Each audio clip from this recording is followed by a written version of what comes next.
Bismillahirrahmanirrahim. Assalamualaikum warahmatullahi wabarakatuh. Alhamdulillahirabbil alamin wassalatu wassalamu ala asrofil mursalin wa ala alihi wa sahbihi wa man wala wa man tabi'ahum bi ihsan ila yaumil qiyamah. Saudaraku kaum muslimin yang dirahmati Allah Subhanahu wa taala, di siang ini kita akan melanjutkan bahasan dari kitab Al-Ushulus Sittah, di mana pada dua pertemuan sebelumnya kita sudah menyelesaikan muqaddimah dari kitab tersebut, dan kita akan menginjak pada matan kitab ini. Beliau menyebutkan qala as-Syekh al-Imam rahimahullahu ta'ala, Bismillahirrahmanirrahim. Min a'jabil ujab wa akbarul ayati adalati ala qudratil malik al-ghallabi sittatu usulin bayanaha Allahu subhanahu wa ta'ala bayanan wadihan lil awam fawqa ma yadunnu ad-danun thumma ba'da hadha ghalata fiha kasirun minal adqiya'il alam wa uqala'i bani adam illa aqala al-qalil.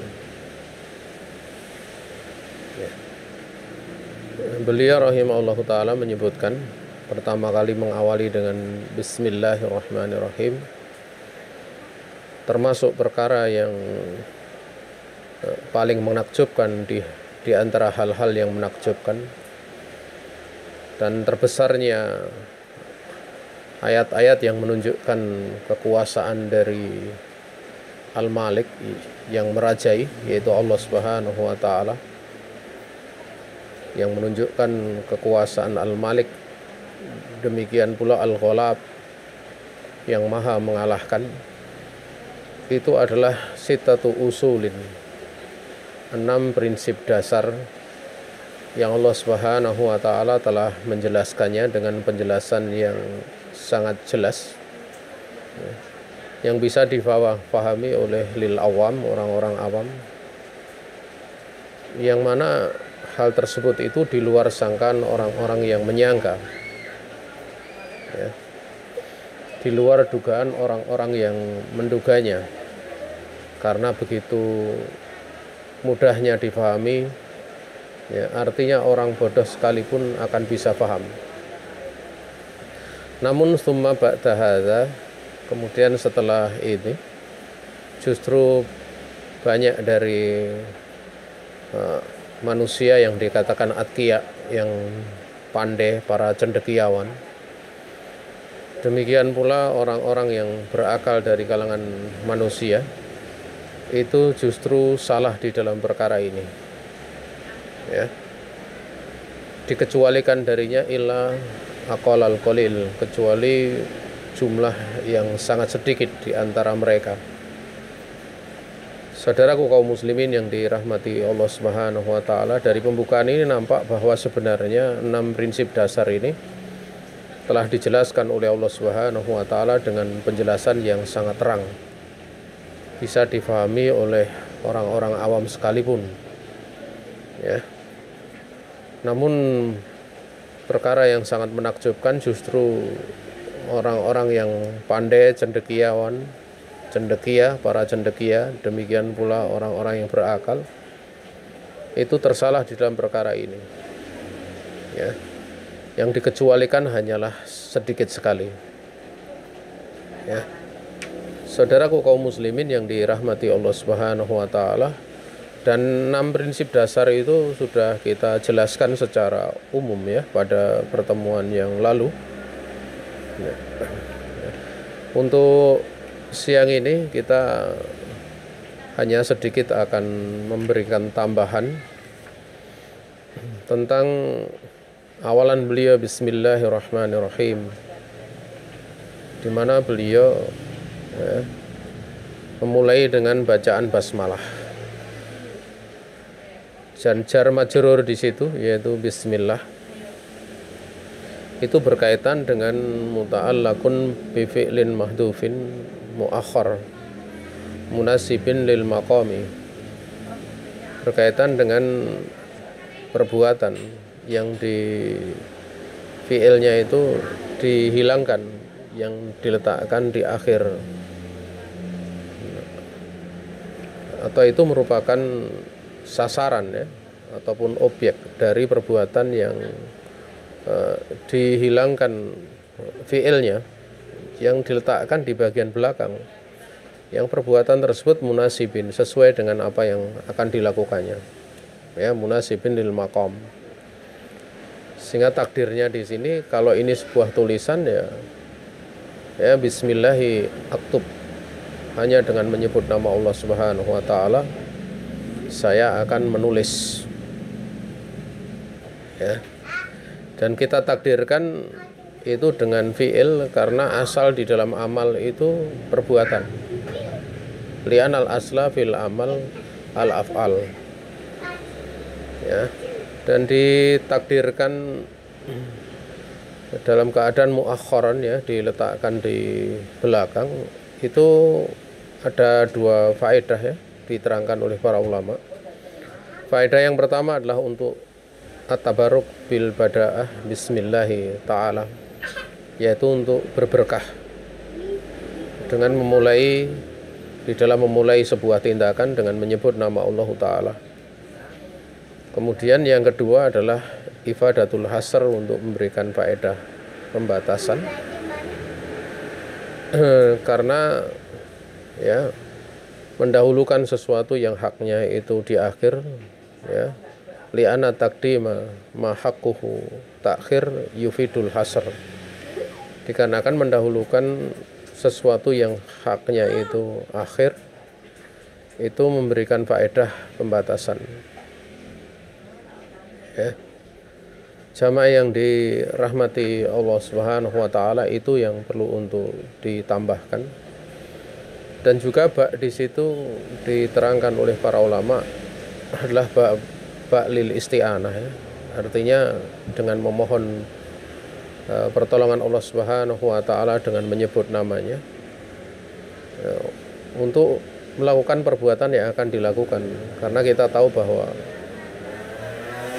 apa yang kita inginkan, apa yang kita kehendaki itu tidak akan mungkin terjadi, tidak akan mungkin terwujud kecuali dengan izin Allah Subhanahu wa taala. Maka perlu untuk kita meminta pertolongan kepada Allah Subhanahu wa taala.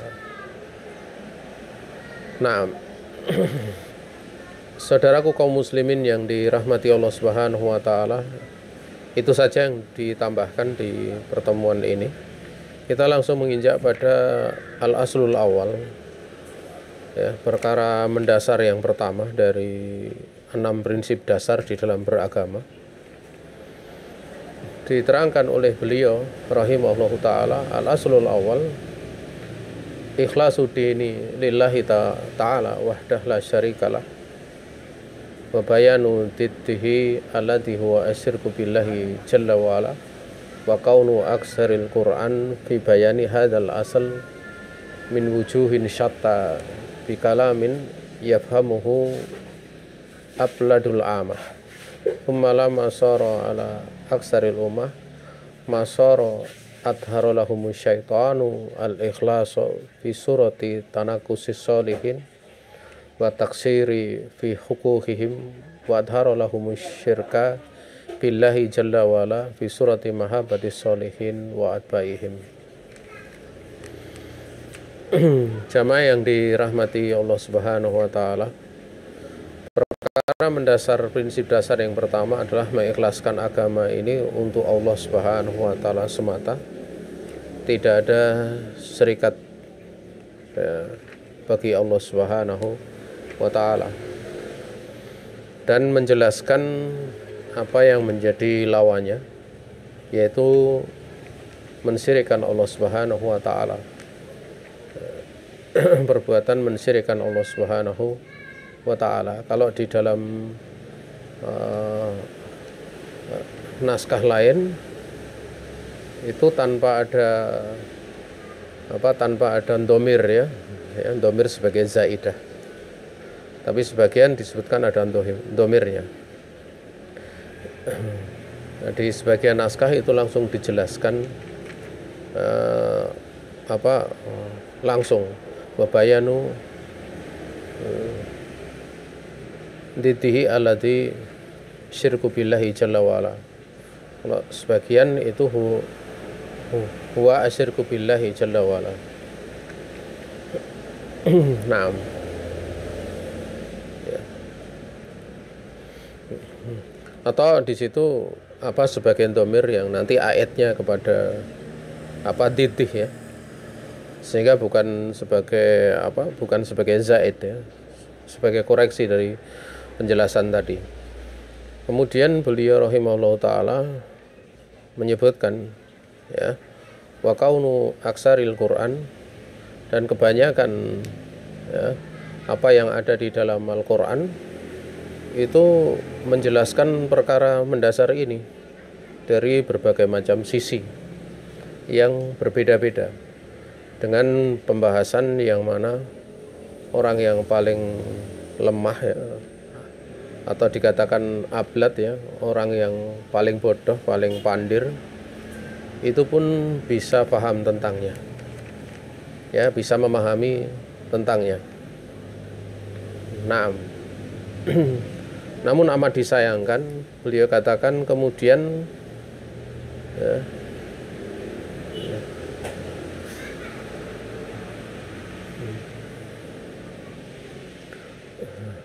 kemudian justru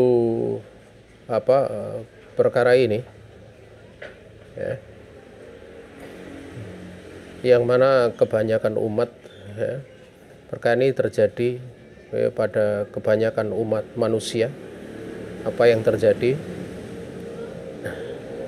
Maka setan kemudian menampakkan ikhlas itu justru pada kondisi yang sebaliknya, yaitu surah dianggap sebagai bentuk tanakus kepada orang-orang soleh ya, juga dianggap sebagai bentuk mengurangi hak-hak orang yang soleh.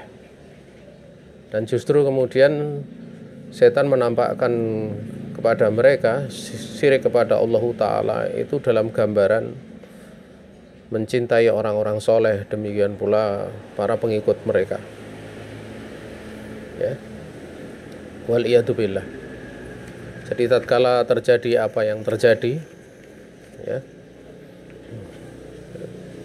apa yang terjadi kepada banyakan manusia, musibah itu kemudian seperti yang dijelaskan oleh beliau rahimahullah ta'ala, justru mentauhidkan Allah Subhanahu wa ta'ala dianggap sebagai bentuk melecehkan orang soleh, bentuk mengurangi hak orang-orang yang soleh. Sementara syirik dianggap sebagai bentuk mencintai orang-orang soleh dan para pengikutnya. Artinya pada prinsip yang pertama ini kita tahu bahwa sesuatu yang sebenarnya sudah sangat terang, sangat jelas, itu kemudian ada subhat, salah memahami dalam perkara ini. Sehingga kalau kita tahu bahwa mentauhidkan Allah itu bukan perkara yang ringan ya, artinya setelah seorang paham pun untuk mentauhidkan Allah itu bukanlah perkara yang mudah ya, bukan perkara mudah. Namun dengan kemudian diberikan pemahaman yang salah, maka kesulitan untuk mentauhidkan Allah itu menjadi lebih berat gitu loh. Karena sudah memahami ataupun salah memahami tauhid. Ya. Artinya yang tauhid dianggap syirik, yang syirik justru dianggap tauhid.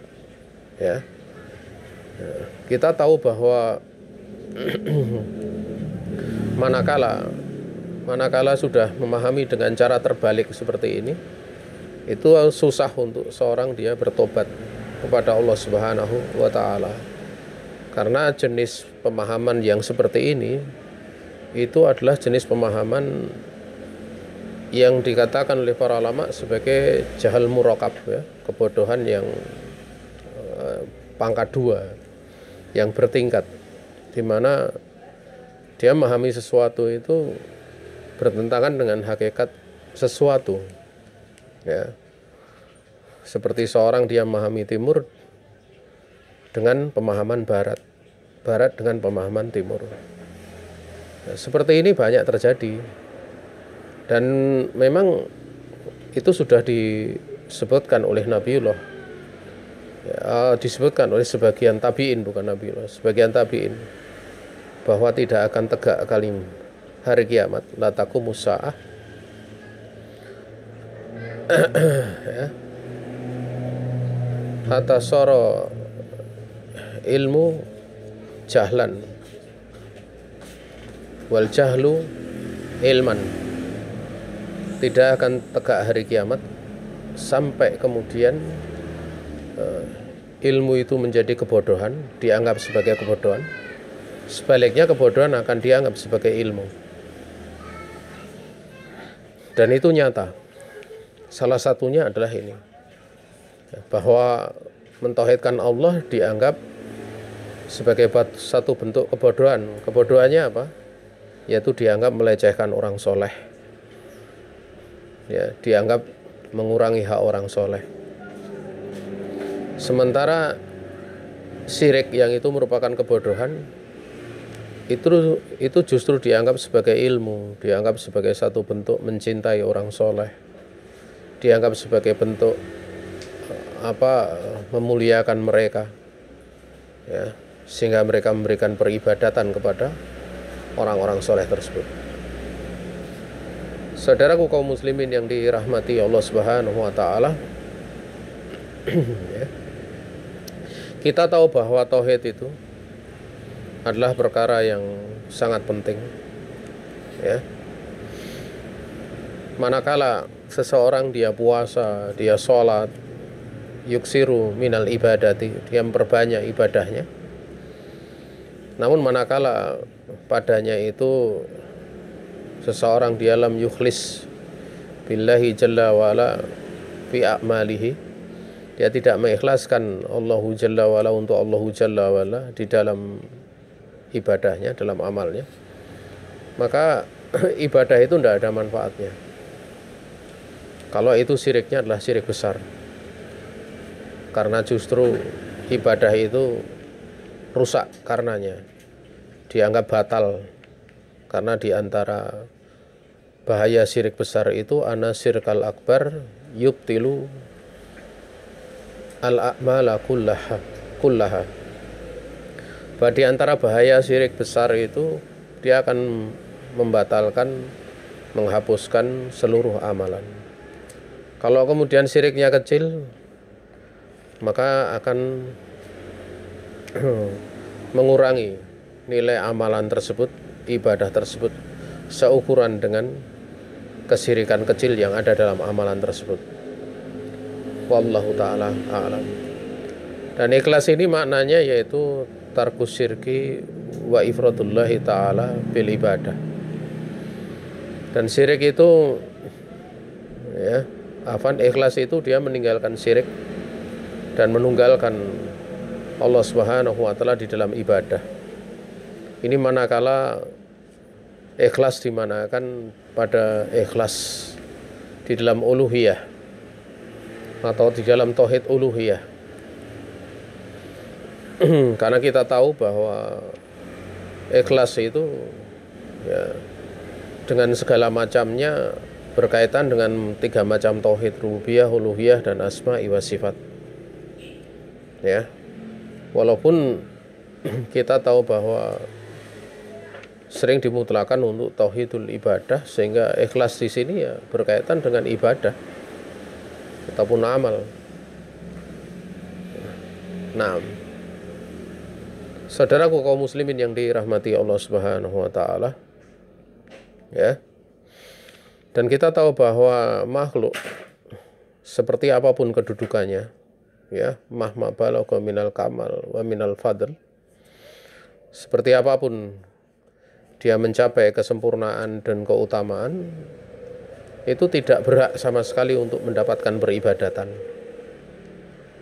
Sehingga wala ahada yastahiqul ibadata mahma balagha minal kamal wa minal fadli ilallah subhanahu wa ta'ala. Tidak ada sesuatu apapun yang berhak untuk mendapatkan peribadatan.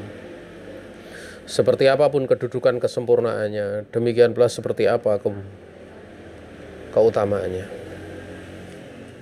Melainkan yang berhak untuk diibadahi hanyalah Allah Subhanahu wa ta'ala.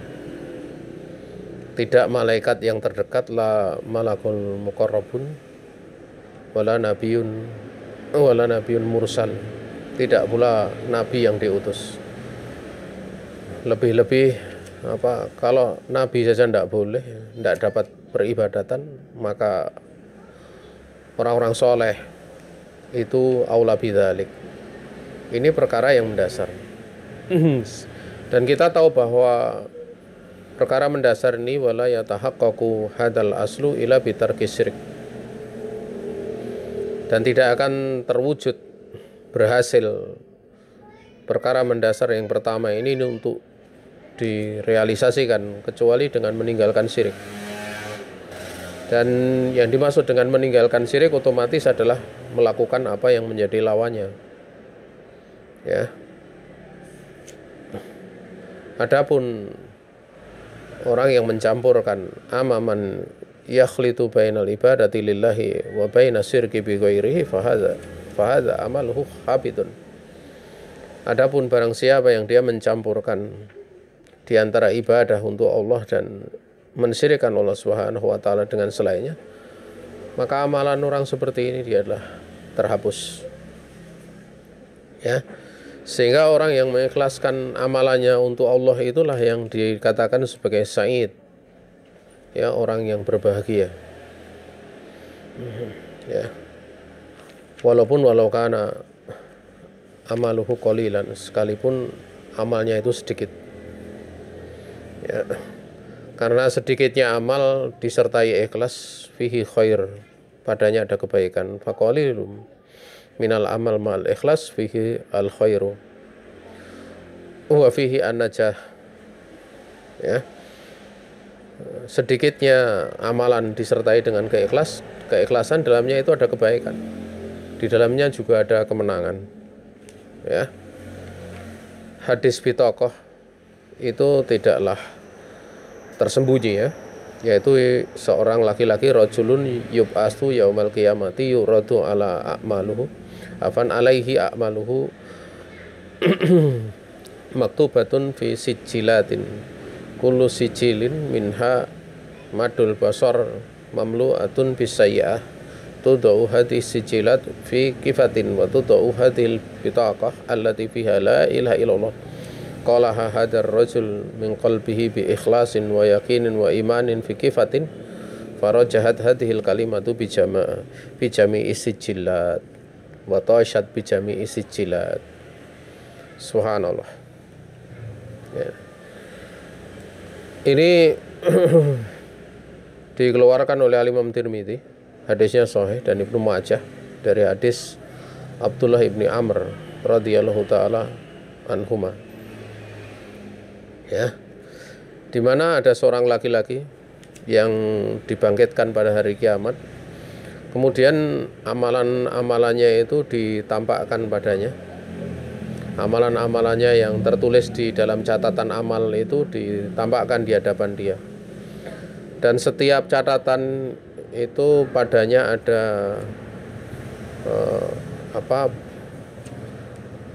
luasnya itu sejauh mata memandang, ya, madul basar, dan di dalamnya itu dipenuhi dengan kejelekan. Ini catatannya itu dipenuhi cuma kejelekan. Kemudian tudau hati sijilatu, ya, catatan-catatan ini kemudian diletakkan di fikifatin pada bagian timbangan satunya. Kemudian diletakkan kartu atau secarik kertas yang tertulis di dalamnya la ilaha illallah itu di bagian timbangan lainnya, ya. Dan ucapan la ilaha illallah yang dicatat di dalam secarik kertas itu adalah qala hadar rajul min qalbihi bi ikhlasin wa yakinin wa imanin. Dia telah mengucapkan ucapan la ilaha illallah itu datang dari hatinya dengan penuh keikhlasan, penuh keyakinan, penuh keimanan, diletakkan di fikih fatin, di satu bagian timbangan lain, atau apa istilahnya itu, apa namanya, dacing ya, atau dalam bahasa lain dacing. Kalau bahasa kita wallahu ta'alam, dia apa ya, neraca ya, di neraca timbangan yang lain. Maka kalimat ini bisa lebih berat, lebih dominan, mengalahkan yang catatan-catatan yang sangat banyak tadi. Ya, dia lebih kuat dan mengalahkan seluruh daripada catatan tersebut. Catatan yang dipenuhi dengan berbagai macam kejelekan. Nah, ini menunjukkan betapa utamanya kalimat la ilaha illallah kalau diucapkan dengan penuh ikhlas, yakin, dan iman kepada Allah Subhanahu wa ta'ala. Ini menunjukkan bahwa amal yang sedikit, kalau dia ikhlas, itu akan lebih bernilai. Tapi yang menjadi persoalan itu, ya, terkadang orang itu dia beramal dengan amalan lain, tetapi tauhidnya rusak. Ya, maka tergantung tauhid rusak tersebut karena apa? Apakah karena syirik besar atau syirik kecil? Ya, kalau syirik kecil tidak ada faedahnya, syirik besar maka tidak ada faedahnya amalan tersebut. Adapun kalau syirik kecil maka akan merusak dari amalan yang tercampuri padanya sesuai dengan pencampurannya, tingkat pencampurannya. Disebutkan oleh beliau hafizahullahu ta'ala, hadza huwal ikhlasu fa huwa maqalaha, ya, maqalaha mujarrada lafdin. Ini dia adalah keikhlasan. Dia tidaklah mengucapkan semata-mata lafaz, namun dia mengucapkan wa inna maqalaha arifan bimaknaha. Ya. Sesungguhnya dia mengucapkannya itu dalam keadaan mengetahui maknanya, mu'taqidan bimadalat alaih. Dia meyakini dengan apa yang ditunjukkan pada kalimat la ilaha illallah. Lakinnahu mata qabla an yatamakkana minal amal. Namun dia mati sebelum dia punya kesempatan untuk beramal. Ya. Ini berlaku orang yang belum sempat amal. Lalu bagaimana dengan keadaan orang yang dia punya amalun kasiratun sholihatun kholisatun liwajhillahi jalla wa'ala? Bagaimana dengan orang yang beramal, dia punya amalan banyak, soleh, amalannya kholisah, ikhlas, ya, untuk mendapatkan wajah Allah Azza wa Jalla. Maka jamaah yang dirahmati Allah Subhanahu wa ta'ala, di dalam hadis ini yang tadi telah disinggung itu ada penunjukannya, ada dilalatun ala anal ikhlas wa in kana qalilan qad yunjillahu subhanahu wa ta'ala bihi sahibah, atau yunajjillahu subhanahu wa ta'ala bihi sahibah, ya. Di dalamnya ada penunjukan dalil, ya, bahwa ikhlas sekalipun sedikit amalannya itu kecil, ya, terkadang Allah Subhanahu wa ta'ala akan menyelamatkan pelakunya, ya. Dan terkadang Allah Subhanahu wa ta'ala yukafiru anhu jami'a dzunub wa sayyi'at. Terkadang Allah Subhanahu wa ta'ala akan menghapus keseluruhan dosa dan kejelekannya, ya. Beliau menggunakan kata qad yunji atau qad yukafir, ya. Ya, karena yang seperti ini sangat tidak banyak, ya. Namun terkadang, ya, biasanya orang yang banyak melakukan kemungkaran, kemaksiatan itu dia jauh dari ikhlas. Namun terkadang ada orang yang dia punya keikhlasan walaupun berada di dalam keadaan bermaksiat kepada Allah Subhanahu wa ta'ala, tapi jumlah tersebut tidaklah banyak. Wa inahu atau diterangkan di sini bahwasanya idza fuqidal ikhlasu fala faidata min kasratil amal. Ya, kalau kemudian ikhlas itu hilang, maka tidak ada faedah banyaknya amalan itu. Saudara kaum muslimin yang dirahmati Allah Subhanahu wa ta'ala, adapun penjelasan dari syirik itu dimaklumi. Syirik itu ada syirik di dalam rububiyah, dalam uluhiyah, demikian pula dalam nama dan sifat. Ya. Syirik di dalam rububiyah itu biasanya berkaitan dengan i'tiqad para wali. Ya, itu biasanya kaitannya dengan syirik rububiyah. Kalau uluhiyah juga biasanya dengan penghuni kubur yang diyakini dia punya kedudukan sehingga memberikan peribadatan kepada mereka, pada penghuni kubur tersebut dan yang lainnya ya. Kemudian syirik asma'i wa sifat. Syirik di dalam asma'i wa sifat itu dimaklumi ya, terkadang ada orang yang dia menolak seluruh nama, menolak seluruh sifat, atau menyamakan sifat Allah dengan makhluknya, atau kemudian dia menamai dengan nama yang khusus bagi Allah, seperti nama Ar-Rahman, nama Allah ya. Atau seorang dia menisbatkan lafaz penghambaan kepada selain Allah, walaupun hanya sekedar di dalam nama, seperti ada orang namanya Abdu Ahmada, hamba dari Ahmad, maka ini termasuk dari jenis syirik ya. Bahkan terkadang ada syirik itu yang sifatnya lafzi, lafaz, walaupun dalam i'tiqad dia tidak demikian ya. Ini biasanya terjadi berkaitan dengan mencela waktu ya, mencela waktu karena di waktu-waktu tertentu terjadi kejadian yang dia tidak suka ya. Seperti saat ini terjadi musibah corona ya. Ini kalau kemudian dicela waktunya, maka jamaah yang dirahmati Allah Subhanahu wa taala, itu ada rincian di situ ya. Kalau dia mencela waktu karena waktu itulah yang menciptakan corona, maka syiriknya syirik besar. Tetapi kalau dia mencela waktu ya, menisbatkan hal demikian itu dengan waktu, maka itu masuk dalam ranah syirik kecil ya. Bukan waktu itu kemudian yang menciptakan, bukan, tetapi waktu itu adalah masa di mana terjadi kejadian yang dengannya dia mencelanya. Maka seperti itu dia hakikatnya mencela siapa? Dia mencela Allahu Jalla wa'ala. Kenapa? Karena waktu itu tidak mengadakan apapun,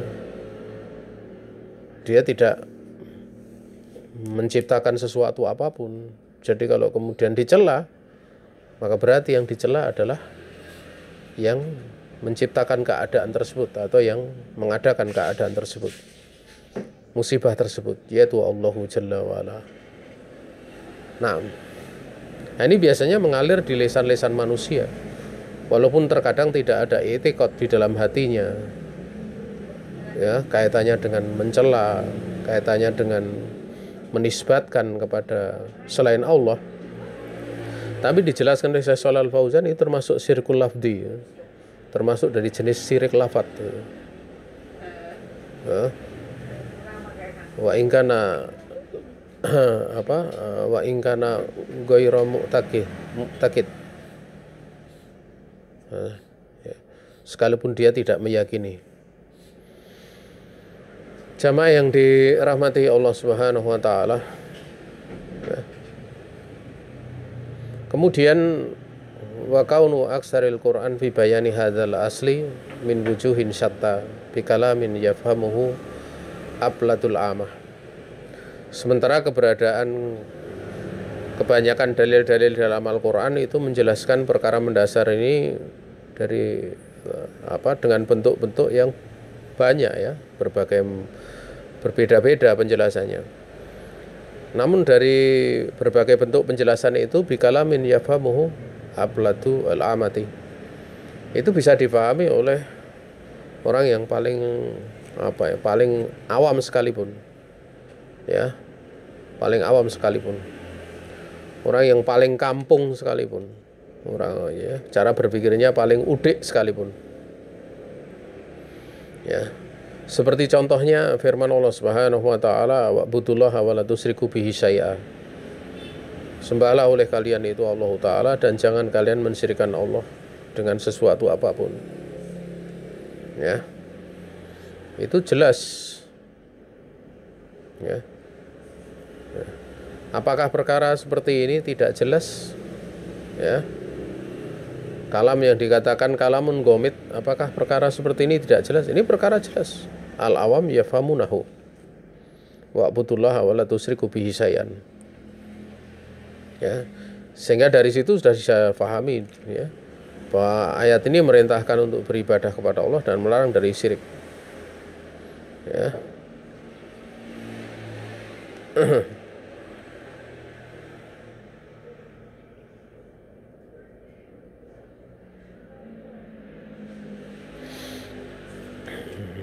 Dan ayat-ayat yang semakna seperti ini sangat banyak di dalam Al-Quran. Ya. Dan ayat-ayat seperti ini, ya, mereka akan mendapatinya. Kalau seorang dia baca Al-Quran, dia akan mendapati, bertemu dengannya. Hanya saja yang menjadi masalah itu la yafkiruna fiha. Mereka tidak memikirkan itu, tidak mau memperhatikannya.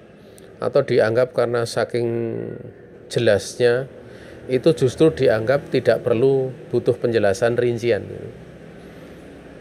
Kenapa kebanyakan orang tidak mempelajari akidah? Mereka tahu ayat-ayat seperti ini sangat mudah difahami oleh siapapun, tetapi ya, dengan mudahnya tersebut kemudian terlena sampai di bagian kitab disebutkan orang yang tertipu daya oleh syaitan itu orang yang mengatakan amma tauhid fahimnahu. Adapun tauhid kami sudah paham. Karena sudah paham dia nggak akan belajar tauhid. Makanya kalau kita lihat kapan manusia diajak untuk mempelajari akidah, mempelajari tauhid, itu mereka bermalas-malasan. Kajian-kajian seperti itu dianggap sebagai kajian yang kurang menarik. Lebih menarik dengan kajian-kajian yang tematik atau kajian-kajian yang lucu dan yang semisalnya. Bahkan kalau kita lihat di dalam kelucuan-kelucuan kajian itu tidak sadar kalau dia sebenarnya terkadang menjadikan agama sebagai candaan. Ya. Menjadikan candaan, baik dengan ayat Al-Quran ataupun hadis. Nah itu nggak layak gitu. Hal seperti itu nggak layak. Nah,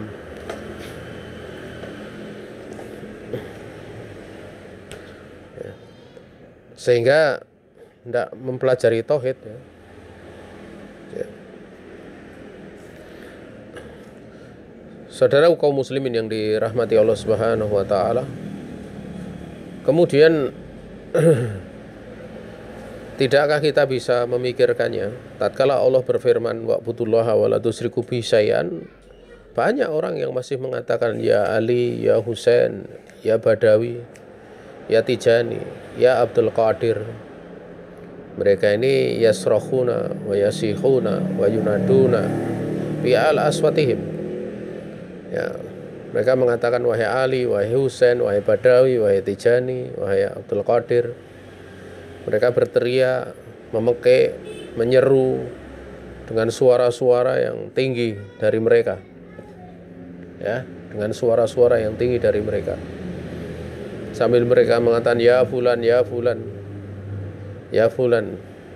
Padahal ini hadza mayyit. Padahal ini dalam keadaan sudah mati. Ya, dalam keadaan sudah mati. Taruh kata mereka enggak menyeru, mereka mendatangi kuburannya litabaruk untuk mencari berkah. Ini nyata. Dan yang melakukan seperti itu bukanlah awamunas, ya. Bukan orang-orang awam yang tidak kenal agama, tapi justru orang-orang yang ternisbat, yang tasibu ilal ilm, yang menisbatkan kepada ilmu. Ya. Oleh karena itu Syekh Shalih Al Fauzan sampai mengatakan hadzal ladzi yunadi al-mayyit wa yasrahu rubama annahu yahfadzul Qur'an. Rubama annahu yahfadzul Qur'an bil qiraati sab'i awil asr wa yujawwiduhu tajwidan munqati'an nazar. Ya. Bahkan beliau sampai mengatakan yang memanggil mayit ini dan berteriak-teriak, terkadang dia adalah seorang yang hafal Al-Quran. Bahkan hafal Al-Quran tidak cuma dengan 1 bacaan, tapi dengan 7 bacaan ataupun 10. Dia mentajwidkan bacaannya tersebut dengan bacaan tajwid tanpa melihat mushaf. Artinya hafalannya itu adalah min dhuhril qalbi, dari hatinya. Ya. Namun dia dalam keadaan mementingkan huruf-hurufnya, justru yudayyi'u hududahu. Penting mana antara seorang memperhatikan huruf bacaan Al-Quran dengan seorang mementingkan ajaran yang ada di dalamnya. Jelas penting mementingkan ajaran yang ada di dalamnya. Ya, seorang misalnya dia mentauhidkan Allah Subhanahu wa taala, namun bacaan Al-Qur'annya kadang tidak bagus. Itu jauh lebih bagus, lebih mulia dibandingkan orang yang bacaan Al-Qur'annya bagus tapi akidahnya rusak. Ya, keyakinannya rusak. Naam. Ya. Karena Al-Quran itu untuk dibaca itu adalah sebuah keutamaan yang besar yang diberikan oleh Allah Subhanahu wa taala. Namun itu sifatnya penyempurna dan bukan tujuan. Yang menjadi tujuan adalah diamalkan, diperhatikan. Ya. Apa yang ada di dalamnya. Ada membaca dengan bagus itu sifatnya penyempurna dan bukan tujuan. Dan kita tahu sebuah amalan yang sifatnya penyempurna itu beda dengan sesuatu yang sifatnya tujuan. Ya. Sehingga seperti di masa corona seperti ini saja ya, kita harus bisa memahami tentang maslahah yang sifatnya penyempurna, yang sifatnya mukammilah, dan memang maslahat yang sifatnya dia adalah maksudah, yang dituju. Ya. Makanya kalau misalnya dilarang ke masjid ya, karena masa corona seperti ini atau tidak wajib, dikarenakan sholat jamaah itu sifatnya maslahah penyempurna bagi sholat. Masalah yang dituju ya sholat itu sendiri. Artinya manakala sholat itu masih bisa dilakukan di rumah, di tempat yang lain, kan apa yang dituju tercapai. Lebih-lebih di situ adalah apa? Ada rukhsah. Ya.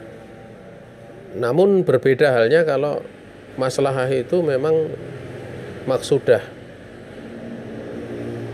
Ya. Seperti seorang dia makan minum itu kan maslahahnya memang dituju. Bahkan kita ditabiatkan butuh makan minum. Sehingga tidak bisa dikiaskan kenapa di pasar dilarang, di masjid di pasar dibolehkan, kenapa di masjid kok dilarang. Atau dikurangi, bukan dilarang ya, dengan aturan-aturan prokes. Nah, ini kalau seorang dia paham masalah penyempurna dan masalah ya yang dituju, itu akan paham masalah ini. Tidak terjadi kebingungan di dalamnya. Saudaraku kaum muslimin yang dirahmati Allah Subhanahu wa taala. Yaqulu al-Imam Ibnul Qayyim rahimahullah taala, Al-Qur'anu kulluhu fi tauhid. Li'annahu imma amrun bi ibadatillahi wa ta'ala wa tarku syirk wa imma bayanul jaza' li jazai ahli tauhid wa jazai ahli syirik wa imma fi ahkamil halal wal haram wa hadhihi min huquqi tauhid wa imma qasasun anir rusul alaihimus salat wassalam wa umamihim wa ma hasala bainahum minal khusumati wa hadza jaza'u tauhid wa syirik. Di dalam Madarijus Salikin, Al-Imam Ibnul Qayyim rahimahullah ta'ala mengatakan Al-Quran itu semuanya adalah tauhid. Kulluhu fi tauhid, semuanya itu tauhid. Dikarenakan Al-Quran itu entah di dalamnya yang pertama adalah perintah untuk beribadah kepada Allah dan larangan untuk melakukan kesyirikan, atau yang kedua wa ima, entah yang kedua adalah menjelaskan balasan ahli tauhid dan balasan ahli syirik, dan yang ketiga entah membahas tentang hukum-hukum halal dan haram, ya. Dan membahas hukum halal dan haram itu adalah hak-hak daripada tauhid, atau muqtado tauhid ataupun hukuku tauhid. Atau yang keempat, ima di dalam Al-Quran itu kisah-kisah tentang para rasul dan umatnya, dan apa yang terjadi di antara mereka berupa permusuhan, dan permusuhannya antara rasul dan umatnya itu seputar tauhid. Rasul menganjurkan tauhid, umatnya menolak, mereka mensyirikkan Allah. Wa hadza jaza'u tauhid wa syirik. Kisah-kisah para rasul dan umatnya yang kemudian dibinasakan oleh Allah tatkala terjadi permusuhan mereka terhadap para rasul,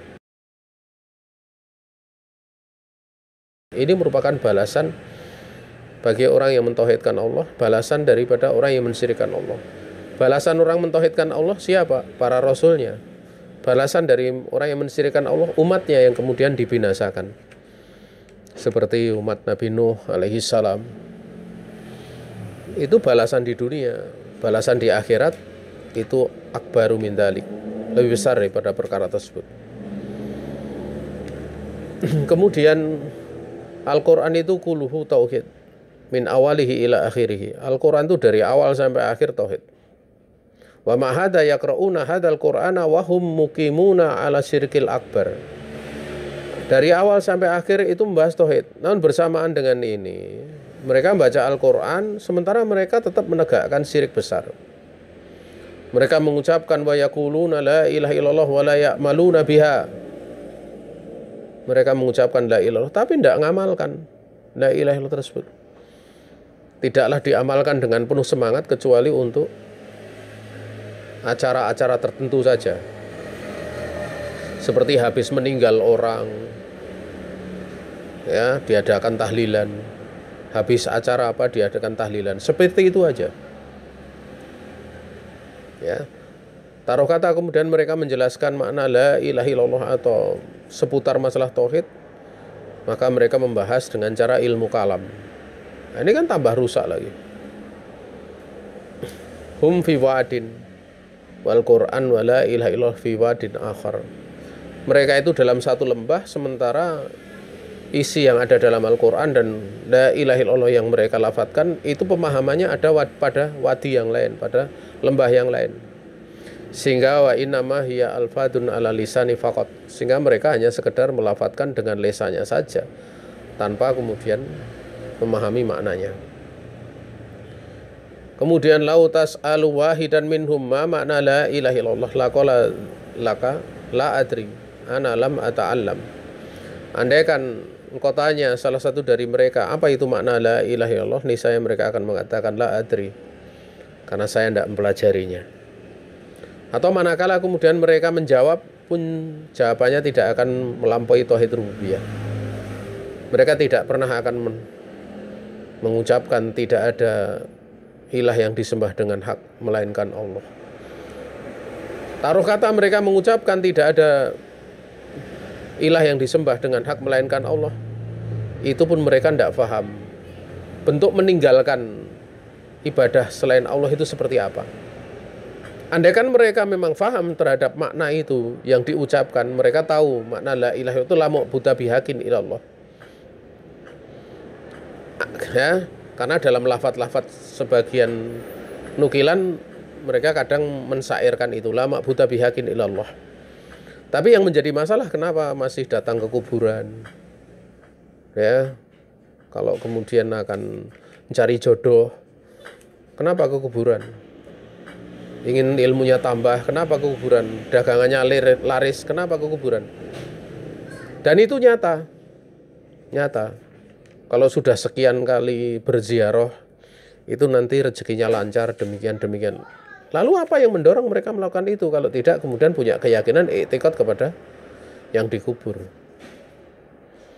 Fanaqul lahu idan anta taqul la ilaha illallah wala ta'lamu ma maknaha hal hada yaliku bil muslim. Kita katakan kepadanya, jika demikian engkau ini mengucapkan la ilaha illallah sementara kamu tidak tahu apa maknanya. Apa ini pantas dilakukan seorang muslim?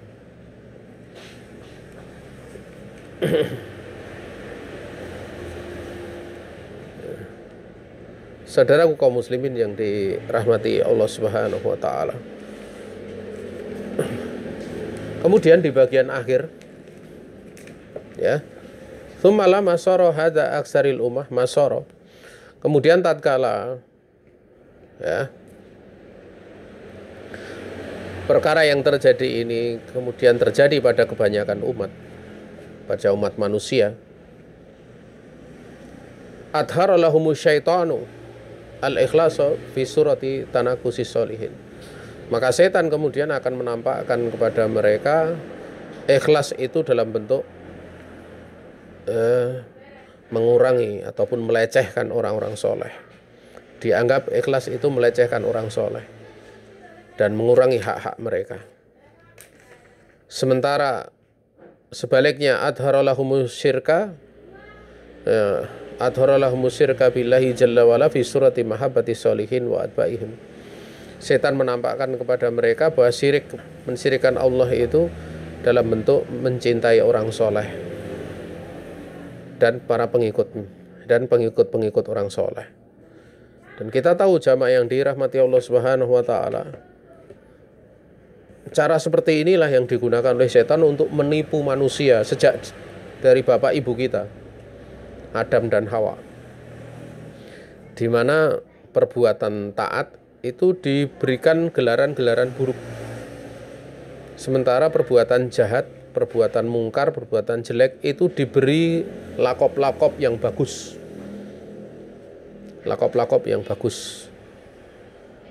ya. Coba saja tatkala seorang dia mengajak tauhid hari ini, niscaya mereka akan mengatakan itu nggak menghormati orang soleh, nggak muliakan orang soleh. Niscaya akan mengatakan dengan gelaran-gelaran yang buruk, nih Wahabi dan yang lain sebagainya. Niscaya akan seperti itu, udah otomatis tuh, langsung. Tapi giliran kesyirikan yang dilakukan akan mengatakan ini kecintaan orang soleh. Wisata bid'ah lagi syirik dikatakan wisata rohani. Ya, itu nyata. Ya, dianggap sebagai wisata rohani. Ya.